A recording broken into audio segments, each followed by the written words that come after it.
That greatness isn't a matter of self-exalting, but of self-giving. That's the difference here. And that's the contrast that governs all of the passage we read together. They want to be great, but they don't know what greatness is really about. They think it's about self-promotion. They think it's this self-aggrandizing, having charge over people and having influence and making decisions and having power and do what I say.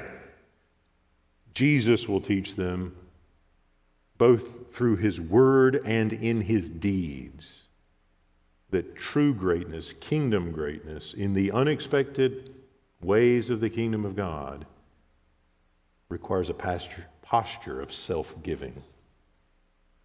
Self-giving love, self-giving life. That's why he starts here to teach them about his death. Chapter 9, verse 30, this is the second time in the Gospel of Mark that Jesus predicts his suffering, his death, and his resurrection. First time came in chapter 8.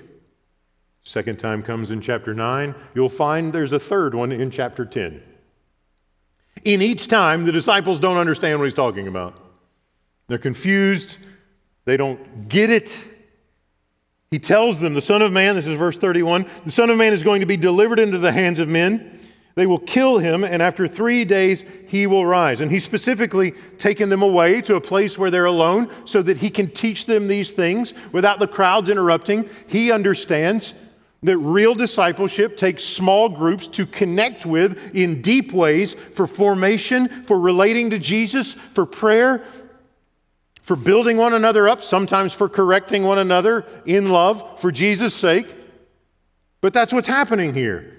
Jesus is leading the disciples on a path of discipleship, and that requires gathering in a small group context for him to instruct them. And so he goes away. They go away alone so that he can teach them the gospel.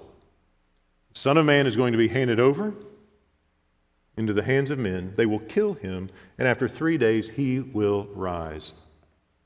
Jesus understands that the fundamental human problem is an inward curvature of the heart.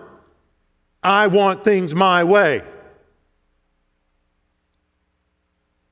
And Jesus reveals that his saving power is revealed in his self-giving love in order to reproduce that character in people like Peter, James, John, and the others, and in people like us.